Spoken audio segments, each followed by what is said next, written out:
Hello friends, in this video I will show you what a beginner welder needs to do and how to do it in order to weld the 2F welding position.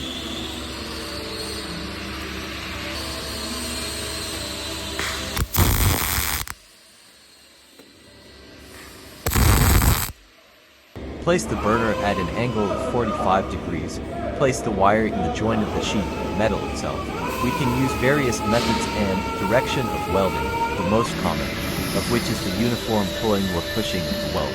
For a sheet thickness of 3 mm, set 140 to 145 amperes, wire speed 6 meters, set volts 19.5 volts.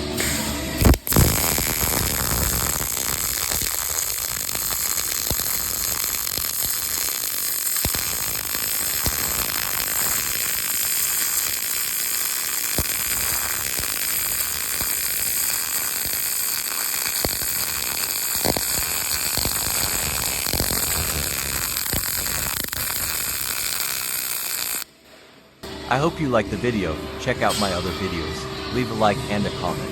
Thanks for watching.